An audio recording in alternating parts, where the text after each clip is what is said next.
Lieutenant Jake Morrison pressed his face against the cold metal of the observation window and watched the stars shift into impossible patterns. The exploration ship Aurora's Edge had been his home for 3 years now, but he never got tired of seeing space bend and twist during hyperspace jumps. Today felt different, though. Today the stars seemed to be warning him about something. "Morrison, get to the bridge now," came the sharp voice of Captain Rodriguez through the ship's communication system. Jake could hear the tension in his captain's voice.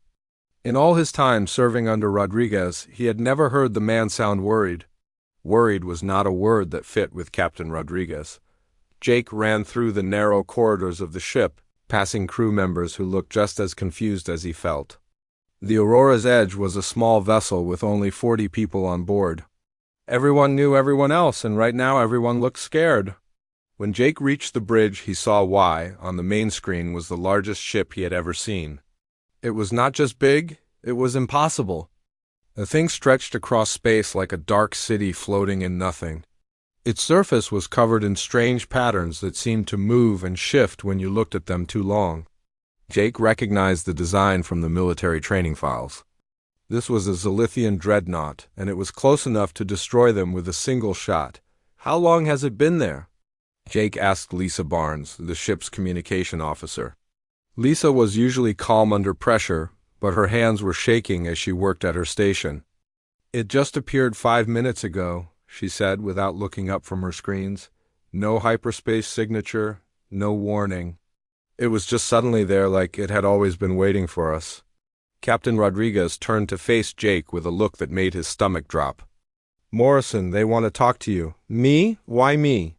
"That's what we would all like to know," Rodriguez said. "They sent a message asking for Lieutenant Jake Morrison by name. They know who you are, son, and I have no idea how that's possible." Jake felt cold all over. The Zilithian Empire was the nightmare that kept human colonies awake at night. For 50 years they had been moving across the galaxy like a plague, absorbing every civilization they found. No one who met them ever escaped to tell what happened. The few sensor readings that survived their attacks showed the same thing every time. A Zilithian fleet would arrive at a populated system, stay for a few weeks, then leave. When they left, the planets were still there, but they were empty. No people, no animals, no plants. Just empty worlds with all the buildings and cities still standing like abandoned movie sets. "Have you ever had contact with them before?" Rodriguez asked. Jake tried to think. "No, sir, I've never even seen a Zilithian ship before today. I don't understand why they would know my name." Danny Walsh, Jake's best friend and fellow officer, put a hand on his shoulder. "Maybe it's a mistake. Maybe they mean a different Morrison." Lisa looked up from her station with wide eyes. "They're sending another message. They say they're waiting for Lieutenant Jake Morrison from Earth Colony Designation.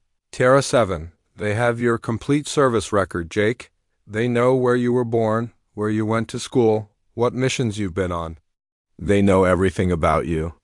The bridge fell silent except for the quiet humming of the ship's systems. Jake stared at the massive alien vessel on the screen and tried to make sense of what was happening. Terra 7 was his home colony, a small farming world on the edge of human space. He had left there when he was 18 to join the space service. Nothing interesting had ever happened. On Terra 7, it was just farms and small towns and people who wanted to live quiet lives far from the politics of Earth. "What do they want with me?" Jake asked, but no one had an answer. "They're requesting permission to bring you aboard their ship," Lisa said. "They say they want to meet with you personally. They say it's important for both our species." Captain Rodriguez shook his head. "Absolutely not. I won't send one of my officers to die on an alien ship." "Sir," Jake said quietly, "maybe I should go." Everyone on the bridge turned to look at him. Danny grabbed his arm. "Are you crazy? No human has ever returned from a Zilithian ship.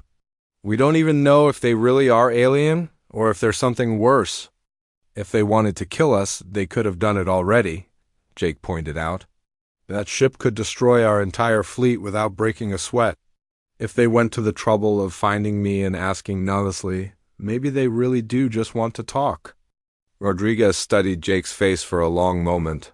"What aren't you telling us, Morrison?" Jake hesitated. There was something, but it sounded crazy even in his own head. Sometimes I have dreams about voices calling my name. I've had them since I was a kid. The voice always sounds far away, like someone calling from across a great distance. I always thought they were just nightmares, but the voice in those dreams sounds like the one we just heard on the communication system. The captain and crew exchanged glances. This was not the kind of information that appeared in official reports, but everyone who spent time in deep space had stories about strange dreams and feelings that couldn't be explained. "They're sending another message," Lisa announced. "They say they understand our concerns. They're offering to send a small transport to pick up Lieutenant Morrison. They promise he will be returned safely within 6 hours. They also say that if we refuse, they will leave and humanity will face a threat that we cannot survive alone." "That sounds like a threat," Danny said. "No," Jake said slowly. "It sounds like a warning." Captain Rodriguez was quiet for several minutes, weighing options that all seemed impossible. Finally, he turned to Jake. "The decision is yours, Lieutenant. I won't order you to go, but I won't stop you if you choose to." Jake looked around the bridge at the faces of people who had become his family over the past 3 years. They were scared, but they trusted him to make the right choice. He thought about the dreams he had been having his whole life, about the voice that had been calling his name from somewhere far away in the darkness of space. "I'll go," he said. The Zilithian transport ship was unlike anything Jake had ever seen. It moved through space without any visible engines or exhaust, gliding toward the aurora's edge like a living thing. The craft was smooth and dark, with curves that seemed to flow into each other in ways that hurt to look at for too long. When it docked with their ship, Jake could feel a strange vibration through the metal hull, as if the alien vessel was humming a song just below the range of human hearing. Jake stood in the airlock wearing his best dress uniform, trying to look calm while his heart hammered against his ribs. Captain Rodriguez had insisted on full military protocol, even though they had no idea what they were walking into. Danny stood beside him, having volunteered to escort Jake to the transport despite everyone's protests. "Remember," Rodriguez said, "over the communication system, if anything goes wrong, we'll do everything we can to get you back." "I know, sir," Jake replied, though they all knew the Aurora's edge would be helpless against the massive dreadnought if things went bad. The airlock opened with a soft hiss, and Jake got his first look at the inside of an alien ship.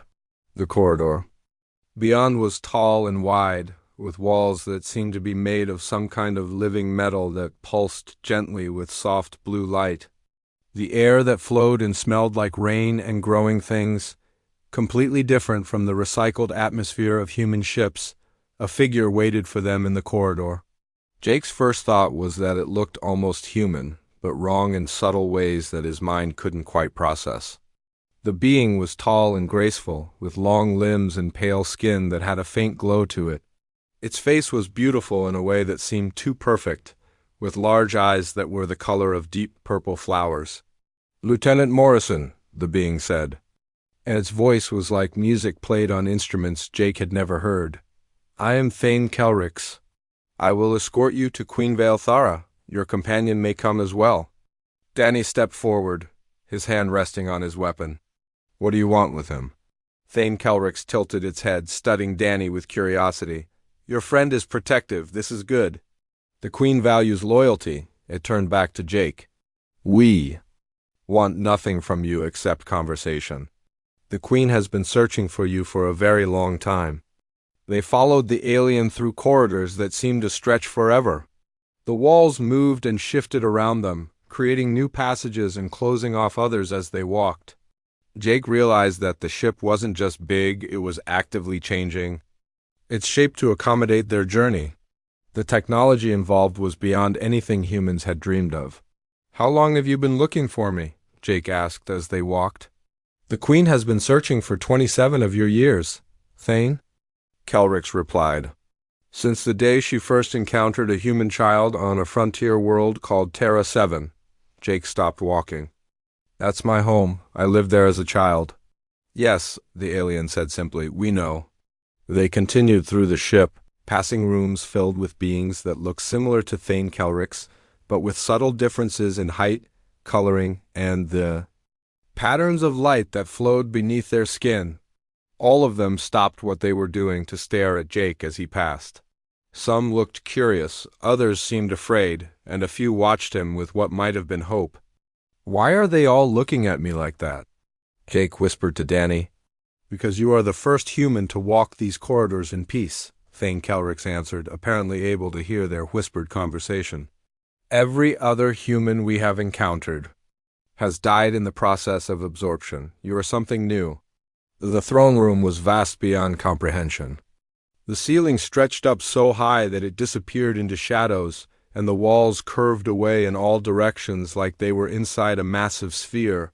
Strange plants grew from the floor and walls, their leaves glowing with the same soft light as the ship's corridors.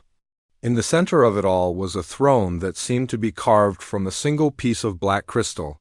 Queen Velthara sat on the throne like she had been waiting for Jake her entire life. She was taller than the other aliens Jake had seen, with skin that glowed more brightly and eyes that were like looking into deep space filled with purple stars. Her hair moved around her head as if she were underwater, and when she saw Jake, her expression changed from regal composure to something that looked almost like relief. She stood up from her throne and walked toward them, her movements flowing like water. The closer she got, the more Jake felt a strange sense of familiarity, as if he had seen her face in half-remembered dreams. When she was only a few feet away, she stopped and studied his face with an intensity that made him feel exposed. "You have grown," she said, and her voice was the same voice Jake had been hearing in his dreams for years. "But you still have the same eyes. The same stubborn courage that made you stand between me and the shadow creature when you were only 7 years old." Jake felt the world spin around him. "I remember you. You were in the woods behind my house. There was something chasing you, something that looked like living darkness. I thought I had dreamed the whole thing." Queen Velthara smiled, and for a moment she looked less like an alien queen and more like someone Jake might have known in another life. "You did not dream it. You saved my life that day, little human. I was wounded and alone, hunted by creatures that feed on the life force of entire worlds. You found me hiding in your forest, and instead of running away, you stood guard over me. While I healed." She stepped closer to him, close enough that he could see the patterns of light moving beneath her skin. "When I was strong enough to leave, I tried to find you again, but you had been taken away by your family. I have been searching for you ever since." Without warning, Queen Velthara reached out and pulled Jake into an embrace. Her skin was warm and soft, and he could feel her heart beating in a rhythm that was almost but not quite human.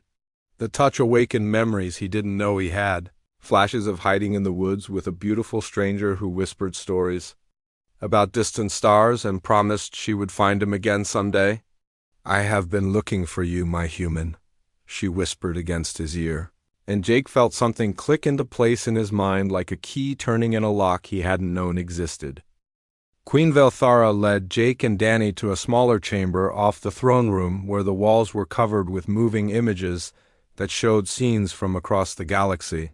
Jake watched worlds being born and dying, stars exploding into supernovas, and fleets of ships moving through space like schools of fish. The images were beautiful and terrible at the same time, showing the endless cycle of creation and destruction that played out among the stars. "What I am about to tell you will change how you see everything," the Queen said, as she gestured for them to sit on chairs that formed themselves out of the floor. "Your people believe we are conquerors who destroy civilizations for pleasure or resources. This is not true." Danny kept his hand near his weapon, still not trusting despite everything they had seen. "Then what are you?" "We are refugees," Queen Velthara said simply. "We are running from something that your worst nightmares cannot imagine. Something that devours entire star systems and leaves nothing behind but empty space." She waved her hand, and the images on the walls changed to show something that made Jake's blood turn cold. It was darkness, but not the normal darkness of space. This was an active, hungry darkness that moved like a living thing and consumed everything it touched. Planets, stars, entire solar systems simply ceased to exist when the darkness reached them, leaving behind regions of space that were more empty than vacuum. We call them the Void Seekers, the Queen continued. They are older than any civilization in the galaxy, and they have only one purpose.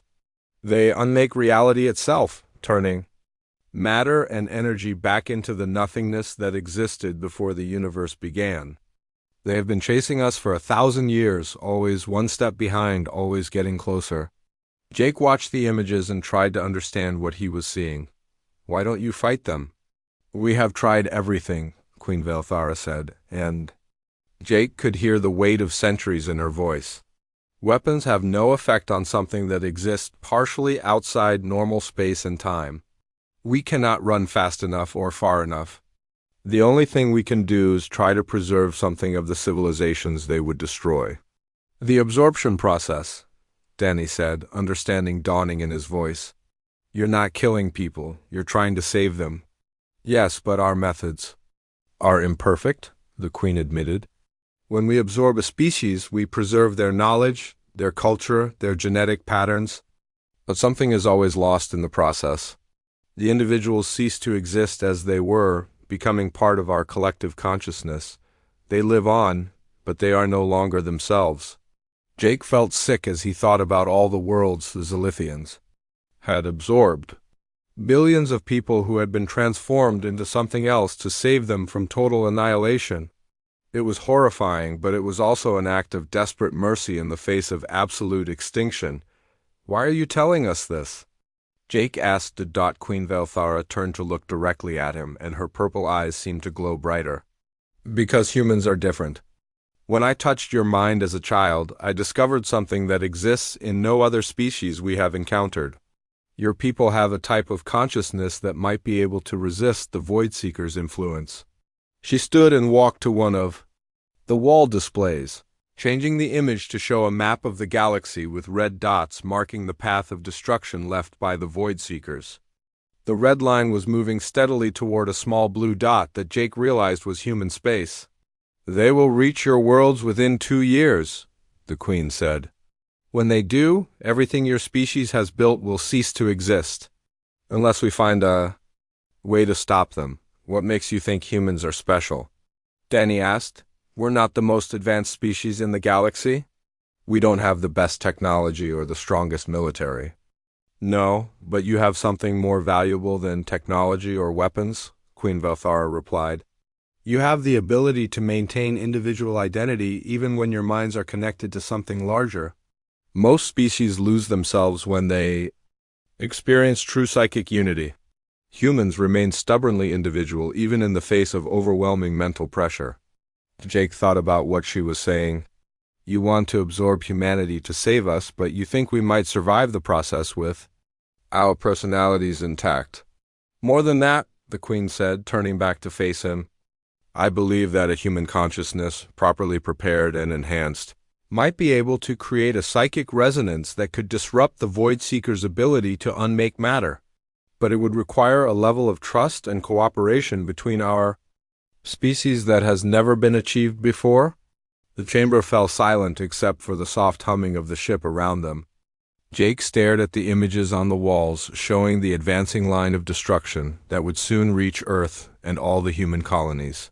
He thought about his family back on Terra 7, about the crew of the Aurora's Edge, about billions of people who had no idea that their entire universe was about to end. There's something else, Queen Velthara said quietly. The psychic link that was created between us when you were a child has been growing stronger over the years. I can sense your thoughts and emotions even across vast distances. This connection might be the key to making the process work. Jake felt a chill run down his spine. You've been reading my mind? Not reading exactly, she said. It's more like hearing echoes of your strongest emotions. Joy, fear, determination, loneliness. Your mind broadcasts these feelings like a radio signal that only I can hear. This is why I was able to track you across the galaxy. Danny looked back and forth between Jake and the Queen. So what happens? Now? Now we must convince your leaders that the only way to save humanity is to trust us completely, Queen Velthara said. We must combine our technologies and our knowledge. We must allow some of your people to undergo the absorption process voluntarily, starting with those who have the strongest psychic potential. She looked directly at Jake. Starting with you? Jake felt the weight of impossible choices settling on his shoulders. Save humanity by sacrificing what made them human, or watch everything they had built disappear into the hungry darkness of the Void Seekers. Trust an alien species that had absorbed countless civilizations, or face extinction, with no hope of survival. I need to talk to my people, Jake said finally. They need to hear this from me, Queen Velthara nodded. I will return you to your ship so you can contact your leaders. But remember, we have very little time. The Void Seekers do not slow down or change course. They will arrive whether we are ready or not. Jake returned to the Aurora's edge with his mind spinning from everything he had learned aboard the Zilithian ship. Captain Rodriguez called an emergency meeting in the main conference room, and Jake found himself trying to explain concepts that seemed impossible even as he spoke them. The crew listened in stunned silence as he described the Void Seekers and the terrible choice facing humanity. So let me understand this, Rodriguez said when Jake finished his report. These aliens want us to trust them completely and allow them to absorb our people to save us from something even worse. That's right, sir, Jake replied. And they want to start with me because of this psychic connection I have with their queen. Danny shook his head. It sounds like the perfect trap. How do we know any of this is true? Lisa Barnes looked up from her communication station where she had been trying to contact Earth Command. Sir, I'm picking up strange readings from the outer sensor buoys. Something big is moving toward our position. The main screen activated to show a view of space near the edge of the solar system. At first there was nothing unusual, just the normal scatter of stars and distant planets. Then Jake saw it and felt his blood turn to ice. A section of space simply wasn't there anymore. Where stars and nebulae should have been visible, there was absolute nothingness that seemed to pull light into itself and destroy it. Void Seekers. Jake whispered. The darkness was moving, sliding through space like oil spreading across water. As they watched, one of the outer mining stations disappeared without any explosion or debris. It was there one moment and completely gone the next, as if it had never existed at all. Get me a direct line to Earth Command, Rodriguez ordered. Emergency priority. I'm trying, sir, but something is interfering with our long-range communications. Lisa reported. The quantum entanglement relays are failing one by one. Jake realized what was happening. It's the Void Seekers. They disrupt the basic forces that hold matter together. That includes the quantum fields we use for faster-than-light communication. More mining stations and automated platforms began, disappearing as the wave of nothingness spread through the outer system. Jake watched the destruction and knew that Queen Velthara had been telling the truth. Nothing human technology could do would stop this.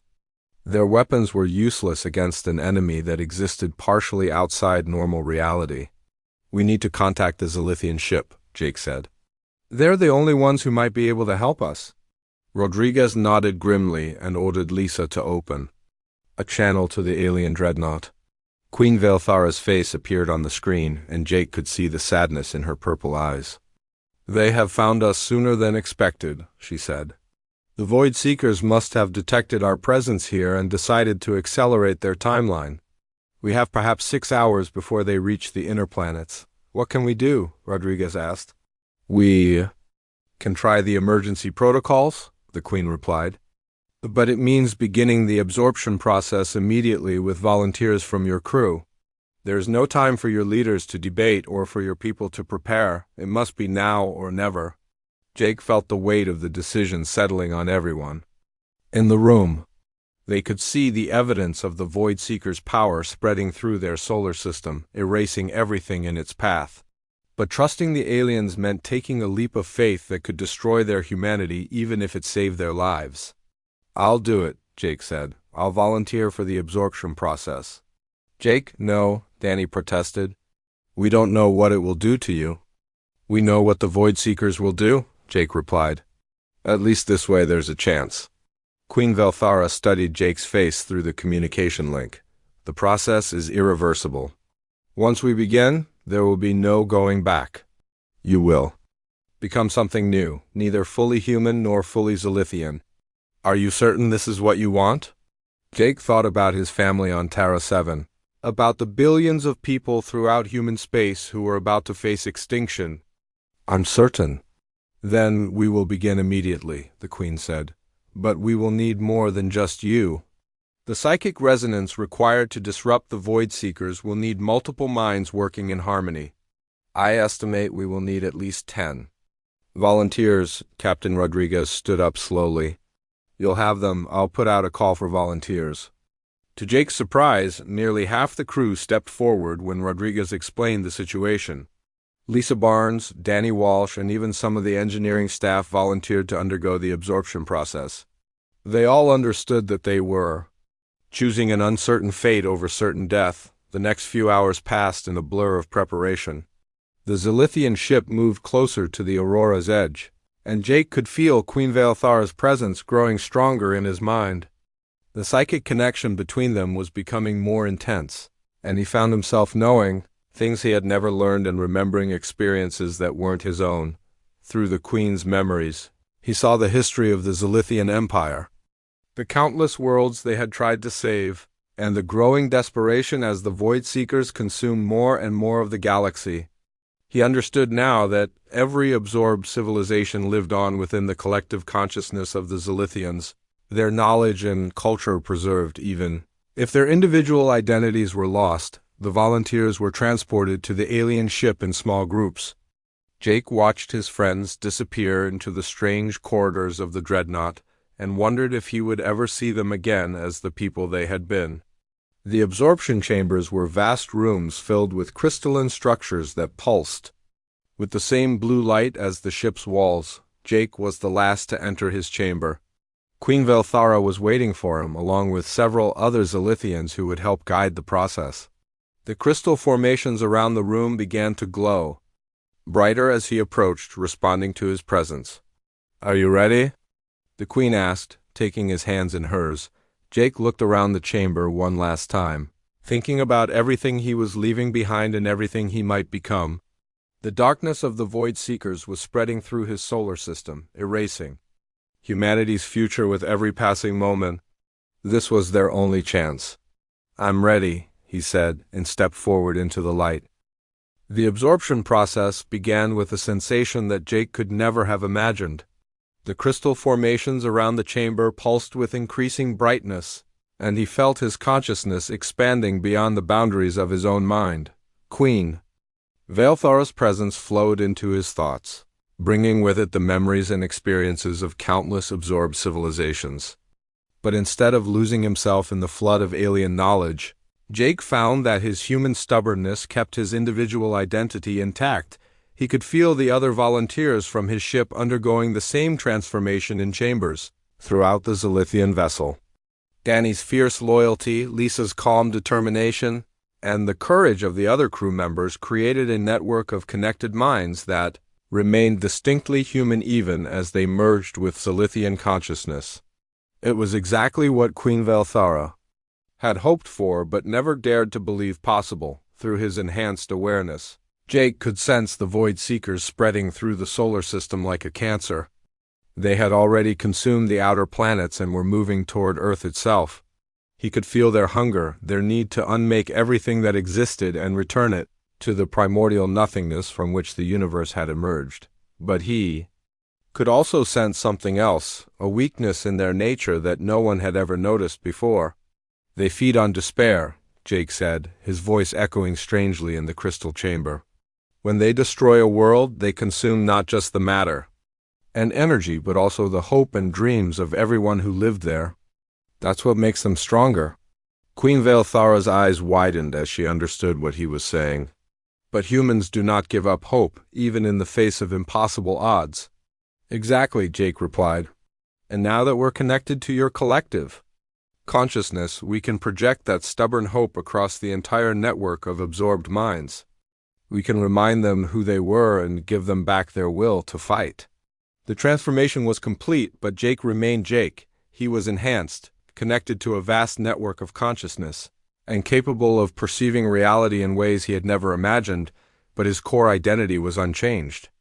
The other human volunteers had undergone the same process, creating a unique hybrid between human individuality and Zilithian collective awareness through the ship's sensors. Jake watched the Void Seekers approach Earth. The planet looked so small and fragile against the advancing wave of nothingness. But Jake could feel something the Void Seekers had never encountered before. The billions of people on Earth were not cowering in despair as other species had done. They were fighting back, even though their weapons were useless. They were broadcasting messages of defiance into space, refusing to accept defeat even when defeat seemed certain. Now, Queen Velthara said, and Jake felt the full power of the Zilithian fleet focusing through the network of connected minds. Jake reached out with his enhanced consciousness and touched the minds of every absorbed being in the collective. He showed them the images of humans facing the Void Seekers with courage instead of despair, reminded them of their own hopes and dreams from before they were absorbed, and gave them back their individual voices. Across the fleet, the consciousness of thousands of absorbed civilizations began to remember who they had been, and what they had fought for. The psychic resonance that resulted was unlike anything the galaxy had ever experienced. Instead of the unified despair that the Void Seekers fed upon, they encountered a chaotic symphony of individual voices all singing different songs of hope and defiance. The effect on the creatures of nothingness was immediate and devastating. Jake felt the Void Seekers recoil as their ability to unmake matter was disrupted by the psychic interference. They existed partially outside normal space-time, but they still needed to maintain a connection to reality in order to consume it. The resonance created by the hybrid human-Zilithian consciousness created static in that connection, like jamming a radio signal. "It's working," Queen Velthara said, wonder in her voice. "They're pulling back." But Jake could sense that the effect was only temporary. The Void Seekers were ancient and adaptable, and they were already beginning to adjust to the new type of resistance they were facing. "We need to do more than just disrupt them," he said. "We need to seal the dimensional rifts they use to travel between star systems." Working together, the network of connected minds began to weave a pattern of psychic energy that stretched across the entire solar system. Each individual consciousness contributed its own unique thread to the pattern, creating a tapestry of hope and determination that grew stronger with every mind that joined it. The absorbed civilizations that had been silent for centuries found their voices again, adding their own stories of resistance and survival to the growing web of defiance. The dimensional rifts that the Void Seekers used for travel began to collapse under the pressure of the psychic resonance. Without their ability to move freely between dimensions, the creatures of nothingness found themselves trapped in normal space-time, where they were vulnerable to the combined will of billions of conscious minds. Jake felt the moment when the tide turned. The Void Seekers, faced with an enemy they could not consume and resistance they could not overcome, began to retreat. The wave of nothingness that had been spreading through the solar system slowly reversed, pulling back toward the outer darkness from which it had come, but, more importantly, Jake could feel the change spreading beyond their local area. Other Zilithian fleets throughout the galaxy were detecting the psychic resonance and learning to replicate it. The absorbed civilizations in those fleets were remembering their individual identities and adding their voices to the growing chorus of resistance. For the first time in 1,000 years, the Void Seekers were being pushed back on multiple fronts. The psychic network created by the hybrid human-Zilithian consciousness was spreading from star to star, giving hope back to civilizations that had thought it was lost forever. Queen Velthara took Jake's hand as they stood together in the crystal chamber, watching through the ship's sensors as Earth began to emerge from the shadow of the retreating Void Seekers. "You have given us something we never thought possible," she said. "A future where absorbed beings can maintain their individuality while still being part of something larger." Jake squeezed her hand and smiled. "That's what humans do. We're too stubborn to give up being ourselves, even when it would be easier." The galaxy was still dangerous. And there would be more challenges ahead as human and Zilithian civilizations learned to work together as true equals. But for the first time in centuries, there was real hope for a future where the darkness could be held back by the combined light of billions of individual minds refusing to be extinguished. Jake Morrison had found his purpose among the stars, and the voice that had been calling to him in his dreams had finally brought him home.